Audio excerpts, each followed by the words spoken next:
something caused this break, Gil. Something caused this break. Yes, it did. It was Vanessa caused the break, so they had to be on the out. By now, many fans know that Kobe Bryant's parents never approved of Vanessa, but only recently have they revealed the real reasons, and they run deeper than most people imagined. According to them, Vanessa was the driving force behind Kobe's decision to distance himself from his own family, giving her full influence over his life. And trust me, the story gets complicated. It all began in the late 1990s when Kobe was quickly rising as one of the NBA's brightest young stars. Growing up in a basketball household with his father, Joe "Jellybean" Bryant, himself a former NBA player, Kobe had always shared a close bond with his parents. They proudly supported his unprecedented leap straight from high school to the NBA, and for a while, the family seemed united in their pursuit of greatness. But everything changed in November 1999, when Kobe met Vanessa Lane on the set of a music video. Vanessa was only 17, a high school student working as a background dancer, while Kobe, at 21, was already a household name. Their instant attraction quickly grew into what many described as an intense and consuming relationship, one that immediately raised red flags for his parents. The controversy wasn't just about the age gap. For Joe and Pamela Bryant, it was about everything Vanessa represented. Coming from Mexican and Irish roots, Vanessa didn't fit the image they had envisioned for their son's future wife. Sources close to the family suggested that Joe and Pam wanted Kobe to marry someone older, more established, and preferably within the African American community. To them, Vanessa was too young, too inexperienced, and, most painfully, she was not African American. Within 6 months of meeting, Kobe proposed to Vanessa on her 18th birthday. For his parents, this was their worst fear realized, their 21-year-old son rushing headfirst into a marriage they believed could jeopardize both his career and family legacy. Reports later revealed that their disapproval wasn't just cultural, it was rooted in racial prejudice.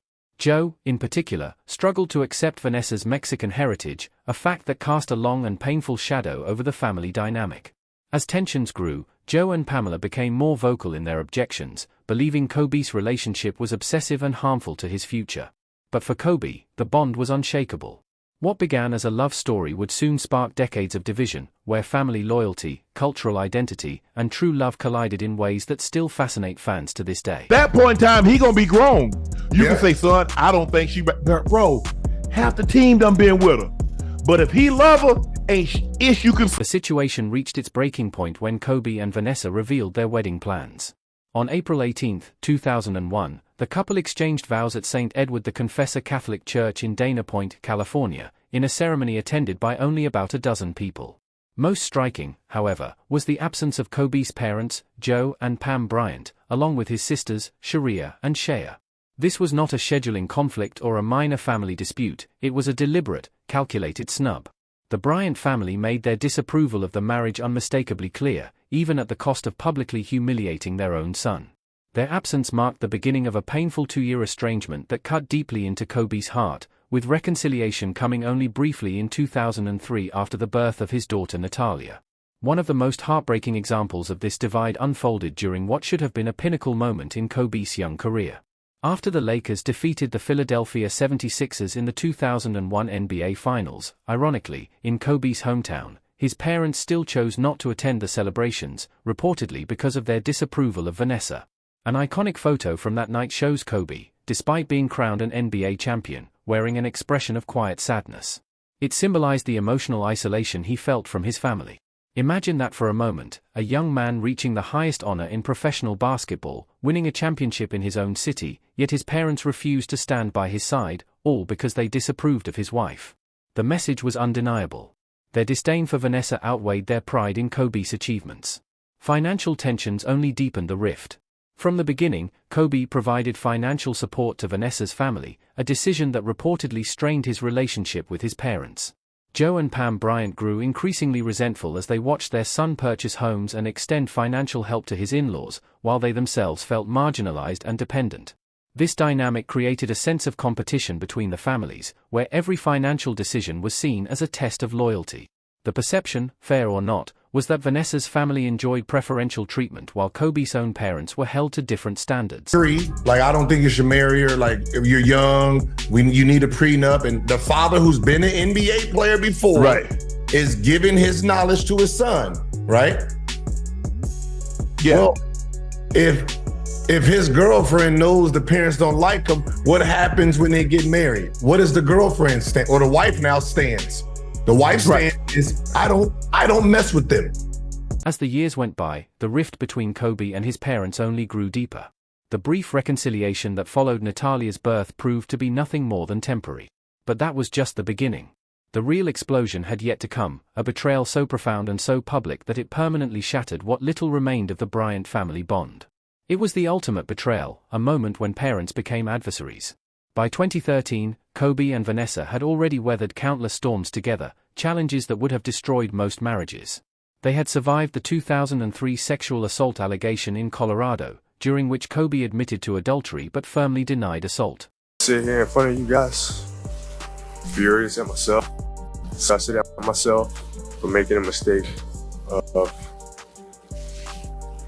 adultery. You know, I love my wife with all my heart. She's backbone. The scandal revealed Kobe's adultery, straining his marriage, though Vanessa stood by him publicly. This crisis tested not only their relationship but also the fragile peace with his parents. Kobe later linked a 2005 miscarriage to the stress of the assault case, underscoring the devastating personal toll that public scrutiny and legal battles took on the young family. During this period, Vanessa remained steadfast, appearing alongside Kobe at press conferences and court hearings, while the support from his parents was far less visible and inconsistent. It became clear that while Natalia's birth had temporarily healed wounds, the foundation of Kobe's family relationships was still unstable. Years later, after Vanessa filed for divorce in 2011, citing irreconcilable differences amid reports of Kobe's alleged extramarital affairs, the couple reconciled in 2013, choosing to rebuild their marriage and family. Yet while Kobe and Vanessa renewed their bond, his relationship with his parents faced a blow from which it would never recover. That year, Joe and Pam Bryant attempted to auction Kobe's high school memorabilia and even his championship rings without his permission, reportedly to fund their lifestyle and purchase a new home. This was not a case of a few forgotten trophies collecting dust in an attic. The collection was valued at more than $450,000 and included priceless items that marked Kobe's journey from high school prodigy to NBA superstar. The audacity of this act was staggering. Imagine discovering that your own parents had taken your most cherished possessions, symbols of your life's work, and attempted to sell them without even asking. For Kobe, this wasn't just theft, it was the ultimate betrayal of trust. The legal battle that followed was swift. Kobe sued both his parents and the auction house, ultimately reaching a settlement, but the damage to their relationship was irreparable. What made the situation even more painful was the context. This wasn't about desperate parents struggling financially. Kobe had been supporting them for years. Now, with the legal proceedings thrust into the public eye, the private financial dynamics of the Bryant family became tabloid headlines. Joe and Pam issued a public apology, saying, "We regret our actions and statements related to the Kobe Bryant auction memorabilia. We apologize for any misunderstanding and unintended pain we have caused our son and appreciate the financial support he has provided over the years." But for Kobe, the apology was too little, too late. The betrayal had cut too deep.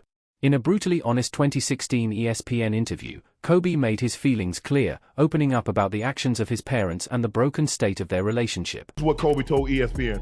Our relationship isn't ish. I say, I'm going to buy you a very nice home, and the response is, that's not good enough? Then you're selling my ish. This was not just anger speaking, it was the release of years of accumulated frustration and disappointment finally boiling over. Kobe's words revealed a troubling pattern of behavior that extended far beyond the auction incident. The sale of his memorabilia was only the latest example of situations where Kobe felt his parents treated him more like an ATM than their son. The financial dynamics within the Bryant family had always been complicated, but the 2013 scandal laid bare the harsh reality of how Joe and Pamela truly viewed their son's success. Kobe, who had signed his first NBA contract at just 17 and became a millionaire before he was even old enough to legally drink, had been financially supporting his family for years. Yet there grew a perception that his parents felt entitled to even more, that they saw his accomplishments as theirs to share, and that they had a right to benefit from his career regardless of the state of their relationship. As Kobe himself once said, "The one thing I hate more than anything from a person is ungratefulness." One thing I hate more than anything from a person is ungratefulness. Now, a guy, Steph Curry, I went to the game, son. A memorabilia auction became the ultimate symbol of everything broken within the Bryant family dynamic. It was never just about money, it was about respect, boundaries, and the painful question of whether Joe and Pam truly saw Kobe as their son or merely as their meal ticket. Their attempt to sell his prized possessions without his permission strongly suggested the latter, and that realization was devastating for Kobe. In the midst of these conflicts, Vanessa Bryant found herself in an increasingly difficult position. Not only did she face the constant disapproval of Kobe's parents, but she was also forced to navigate the complex dynamics of a family where she was often blamed for influencing Kobe's decisions regarding financial support and his strained relationship with them. Something caused this break, Gil. Something caused this break. Yes, it did. It was Vanessa caused the. Many of Kobe's former teammates and friends pointed to Vanessa as the driving force behind the family estrangement. Their argument was simple: when parents disapprove of their child's spouse and the spouse becomes aware of that disapproval, it inevitably creates a dynamic where the spouse begins to view the parents as threats to the marriage. So the wife cuts off the parents no matter what. So now Kobe is trying to feed them in the back end. This perspective suggests that Vanessa, feeling both the hostility and racial prejudice from Kobe's parents, essentially forced him into a choice between his family and his wife. When faced with that decision, Kobe chose Vanessa, a choice his parents never forgave and one that ultimately cemented their estrangement. The aftermath of the memorabilia scandal was swift and unforgiving. Though a legal settlement was reached, it triggered a 3-year stretch of complete silence between Kobe and his parents. This was not a cooling-off period or a temporary rift, it was a full severing of ties that lasted until Kobe's retirement. The feud's public nature also carried professional consequences. Most notably, his parents were absent from his final NBA game in 2016, a historic milestone that should have been a joyous family celebration but instead underscored the depth of their ongoing divide. The symbolism was impossible to miss. One of the greatest players in basketball history was saying goodbye to the sport he had dedicated his life to, and yet his own parents chose not to be there. How much he's talked to you about this stage of the career and how the body has to react in different ways? Unfortunately, we don't talk much, you know. Maybe down the road that relationship would be better, but right now it's not much. The financial side of the dispute also exposed uncomfortable truths about the dynamics of celebrity families. Years earlier, Kobe had cut off financial support to his sisters in an effort to encourage self-sufficiency, and he felt his parents were demanding more than they deserved. This was never about stinginess, it was about setting boundaries and making sure family relationships weren't reduced to mere transactions. The emotional toll of the estrangement was clear in Kobe's public statements and behavior during this time. Here was a man who had achieved everything possible in his professional career, yet he carried the deep pain of being estranged from his own parents. The fact that they had chosen money over their relationship with him was a wound that never fully healed. But there is another perspective to consider in this family tragedy, that of Joe and Pamela Bryant themselves. Were they truly just greedy parents trying to cash in on their son's success, or were they, in their own way, victims of a situation that had spiraled beyond anyone's control? 60s and 70s, so Kobe was taking care of them, now they're cut off. Some observers have argued that Joe and Pamela were placed in an impossible situation. They had raised a son who became one of the most successful athletes in history, yet their disapproval of his wife left them increasingly marginalized and shut out of his life. Then came death, dollars, and the final reckoning. The helicopter crash on January 26, 2020, that claimed the lives of Kobe Bryant, his daughter Gianna, and 7 others should have been a moment to reunite the fractured Bryant family in grief. Death, after all, has a way of putting conflicts into perspective and reminding us of what truly matters. But even tragedy of this magnitude could not mend the canyon of resentment carved by years of financial disputes, racial tension, and wounded pride. Before his death, Kobe was reportedly making efforts to reconcile with his parents, influenced by his faith and family values, but the crash ended any chance of full resolution. This makes the story even more heartbreaking, suggesting that healing might have been possible had time allowed it. In the immediate aftermath, Joe and Pam Bryant attended the memorial service, though they remained silent and did not speak. Their presence, however, was significant. It was proof that, despite years of estrangement, the bond of family still existed, however strained. During that memorial, Vanessa delivered one of the most emotionally powerful speeches ever given at a public farewell. Kobe was known as a fierce competitor on the basketball court. The greatest of all time, a writer, an Oscar winner, and the Black Mamba.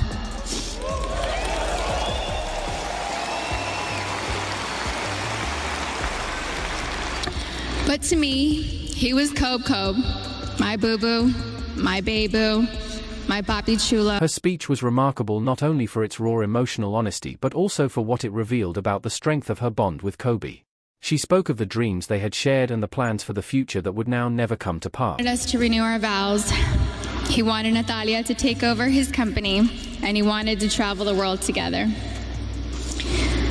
We had always talked about how we'd be the fun grandparents to our daughter's children. The fact that Kobe's parents witnessed Vanessa's speech, hearing about the life their son had built and the dreams they had shared, must have been both comforting and heartbreaking. It was a painful reminder of all the moments they had missed and the grandchildren they barely knew because of years of estrangement. After Kobe's passing, speculation quickly arose that his parents had received no inheritance, as his estate went almost entirely to Vanessa and their daughters. This became a source of ongoing controversy and public criticism directed at Vanessa, with some questioning whether she had a moral obligation to support Kobe's parents despite their fractured history. Kobe's will, structured as a family trust, left everything to Vanessa and their daughters, Natalia, Bianca, and Capri, with no provisions for his parents or sisters.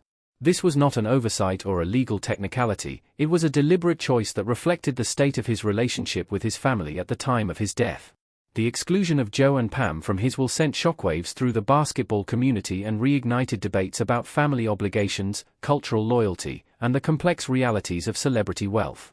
Kobe's estate, estimated at around $600 million, only grew larger after his death through investments and branding deals, yet none of it was allocated to his parents. The financial strain on Joe and Pam became evident in the years that followed. In March 2024, they auctioned off Kobe's 2000 NBA championship ring, a gift Joe had once received from his son, for $927,000. The sale drew widespread criticism from fans and the media. The symbolism was devastating, Kobe's own parents selling off his championship memorabilia while his widow and daughters remained secure with a fortune large enough to have prevented such desperation. They got no money. You can't be mad because they're selling the rings. The money wasn't left to them. They trying to eat. The auction ignited a firestorm of debate, with opinions sharply divided along racial and cultural lines. Some critics, particularly within the African American community, began questioning whether Vanessa had a moral obligation to provide for Kobe's parents. Former NBA player Gilbert Arenas publicly defended Joe Bryant, pointing to financial necessity and even blaming Vanessa for not stepping in to buy the ring back, implying that she controlled the family's wealth. But perhaps the most vocal and controversial criticism came from Dr. Umar Johnson, a prominent black activist and psychologist, who made headlines with his harsh assessment of Vanessa's actions. In a June 2024 interview, Johnson openly criticized her for allegedly failing to provide any financial support to Kobe's parents despite inheriting the bulk of his estimated $600 million estate. Here's my question for Vanessa. Are you going to pay for that man's homegoing ceremony? And don't get me wrong, I believe Shaquille O'Neal and a lot of Kobe's friends and other stars, they're going to make sure his father get put away right. I absolutely believe that. But Vanessa, I believe you have an obligation to see to it that Kobe's father gets put away right. Are you going to do that? But let's take it a step further, Art. Kobe's mother. Kobe's mother is still walking. She's still with us. Vanessa Bryant, are you going to take care of Kobe? Johnson's criticism was especially sharp and racially charged. You mean to tell me you don't have enough decency to give his parents $1 million apiece? They're elders. They need some money. From what I've heard, Vanessa Bryant ain't giving them a dime, he declared. He tied his remarks to the broader theme of black wealth retention, accusing Vanessa, who is Mexican-American, of failing to use Kobe's fortune to uplift the black community. The racial undertones of Johnson's argument were impossible to ignore. His comments echoed the long-standing claims that Joe and Pam's disapproval of Vanessa stemmed partly from her Mexican heritage and their preference for Kobe to marry within the African-American community. In many ways, this brought the narrative full circle, back to the very tensions that had divided the Bryant family more than 2 decades earlier. The story took an even more tragic turn on July 16, 2024, when Joe Bryant died at the age of 69 from a stroke. Vanessa's response to his passing was measured, yet telling. "We were sad to hear of Joe's passing. We hoped things would have been different. Although the times we spent together were few, he was always sweet and nice to be around. Kobe loved him very much." Some observers interpreted her words as thinly veiled shade, noting that the phrase, "we hoped things would have been different," hinted at unresolved issues beneath a respectful surface. Even in death, there was no true reconciliation, only the lingering shadow of what might have been. Following Joe's death, Dr. Umar Johnson doubled down on his attacks. This time, he demanded that Vanessa support Kobe's mother and pay for Joe's funeral, arguing that she carried a moral obligation to honor the family who had raised the man that made her wealthy. His criticism joined a chorus of voices across social media, where fans fiercely debated Vanessa's moral obligations versus her legal rights. Many framed their arguments around cultural expectations of filial piety, with posts declaring, "Without Kobe Bryant's parents, there would be no Kobe Bryant." These became rallying cries for those who believed Vanessa should share her inheritance, yet Vanessa was not without defenders. Others argued that Kobe's deliberate choice to exclude his parents from his will, because of their past behavior, should be respected. Comments like, "Vanessa Bryant is not to blame for Kobe Bryant not making provisions for his own parents," highlighted the tension between cultural expectations and personal autonomy. The complexity deepened further when Vanessa's own family struggles resurfaced. In December 2020, her mother, Sophia Lane, filed a $5 million lawsuit, claiming Kobe had promised lifelong financial support and alleging Vanessa evicted her after his death. Vanessa called the lawsuit frivolous extortion, insisting her mother had only babysat occasionally and that no such promises were ever made. The parallel was striking. In both the Bryant and Lane families, parents or parental figures felt entitled to Kobe's wealth, while Vanessa stood firm in resisting those demands. Ultimately, the conflict suggested that these battles were not just about race or culture, but about the broader, uncomfortable questions of family obligation, entitlement, and the price of celebrity wealth. Kept it moving. Right. You had to have done something really poorly, really bad choices, poor choices for your daughter to put you out of the house and take away your vehicle. Dysfunction within the Bryant family wasn't created by Kobe's death, it was merely exposed by it. The financial disputes, racial tensions, and control struggles that had lingered for decades simply took on a new shape after his passing. Second, the saga reveals the deeply complex intersection of race, wealth, and family obligation in American society. The criticism of Vanessa was never only about her personal choices. It reflected broader debates about racial loyalty and community responsibility. The fact that she was Latina rather than African American added yet another layer of tension to these conversations, sharpening the divide. Third, the story highlights the impossible position that celebrity widows often face. Vanessa was placed under a microscope, condemned by some for not giving enough of Kobe's wealth to his parents, while praised by others for protecting her daughter's inheritance. Every decision she made was dissected through the harsh lens of public opinion and cultural expectation, leaving her with no path that could satisfy everyone. Perhaps most tragically, this saga demonstrates how pride and prejudice can destroy even the strongest family bonds. What began as disapproval of an interracial marriage eventually spiraled into decades of bitter financial disputes and personal betrayals. By the time death entered the picture, the wounds were already too deep to heal, the patterns too entrenched to break. Former NBA player Sebastian Telfair, who endured painful family conflicts of his own, summed up the frustration that many felt when watching the Bryants unravel. His raw emotion mirrored the bewilderment of countless onlookers who struggled to comprehend how a family that shared so much love for Kobe could end up so divided in the end. Bro, life is more realer than any of these situations. A basketball. There's nothing about, him going to I want him to make a good decision about a basketball, and if he don't make this decision how I want him to, I'ma turn against. The final chapters of this story are still being written even today, as of 2025, with Joe Bryant gone and no reconciliation reported between Vanessa and Pam. The public spotlight on the family's conflicts has dimmed. Vanessa has shifted her energy toward raising her daughters and safeguarding Kobe's legacy through the Mamba and Mamba Sports Foundation. Liked what you saw? Tap one of the cards on screen to keep watching.